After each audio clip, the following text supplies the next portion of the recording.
2011 a été un excellent millésime pour le cinéma français. Les chiffres de fréquentation des salles obscures sont bons, et le cinéma français peut même s'enorgueillir de quelques succès à l'export. Mieux, l'une de ses productions, The Artist, a été saluée de façon quasi unanime par une bonne partie de la critique internationale. Enfin des signes encourageants, après une décennie plutôt mitigée. Globalement, les chiffres des admissions en salle ont été bons au cours de la dernière décennie, avec une croissance de 15% par rapport à 2001. En 2011, avec plus de 215 millions d'entrées, le cinéma français a même renoué avec un niveau jamais vu depuis les années 60, avant l'avènement de la télévision comme média de masse. Mieux, la part de marché du film français a augmenté de façon significative et atteint près de 42% du total des admissions. C'est tout de même 6 points de mieux qu'en 2010. Pour autant, passé l'autocélébration, le cinéma français n'oublie pas que cette année de succès est exceptionnelle et que les fondements de cette performance restent fragiles. Premier point, si les entrées sont à la hausse, c'est largement dû à un effet démographique. En clair, plus il y a de Français, plus il y a de visites au cinéma. En moyenne, les Français vont toujours entre 3 et 4 fois au cinéma par an, depuis une dizaine d'années, malgré, il est vrai, une amélioration récente. Deuxième point, les percées du cinéma français sont surtout ponctuelles, et le plus souvent, le fait de succès assez inattendus. On le voit sur ce graphique, la part du cinéma français est plutôt en général aux alentours de 35%.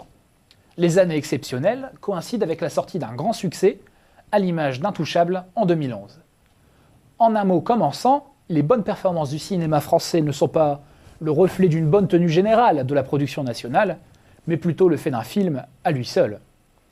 Et c'est sur ce point que le cinéma français souffre de la concurrence américaine, qui, chaque année et de façon systématique, place une quarantaine de films qui dépassent sa barre du million d'entrées.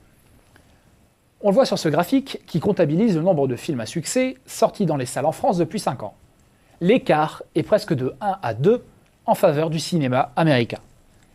Que manque-t-il alors au cinéma français pour regagner des parts de marché ou être mieux représenté à l'international ? Eh bien déjà, on peut relativiser et se dire que la production française ne se porte au fond pas si mal. Exception faite des États-Unis et du Japon, la France est le seul marché majeur dont la production nationale compte toujours pour plus de 30% des admissions. Ce n'est plus le cas de l'Italie, de l'Espagne, de l'Allemagne ou du Royaume-Uni par exemple. Cette situation est largement imputable à la fameuse exception culturelle française et au statut particulier du secteur de la culture, un statut qui lui permet des subventions directes des gouvernements ou encore des quotas pour limiter l'influence des films étrangers. Paradoxalement, c'est peut-être là l'une des faiblesses du cinéma français. Subventionné et protégé, il se destine toujours quasi exclusivement au marché français, avec des thématiques, des scénarios, des acteurs, destinés à plaire à un public français. L'inverse d'Hollywood en somme, qui génère chaque année près de 15 milliards de dollars en exportation pour les États-Unis et dont les films visent d'emblée un public international. Au final, ce n'est peut-être pas un hasard si The Artist a obtenu une reconnaissance internationale. C'est un film muet, c'est donc un film immédiatement accessible à n'importe quel public. C'est un hommage à l'âge d'or du film hollywoodien, et donc à une période du cinéma qui appartient au patrimoine mondial.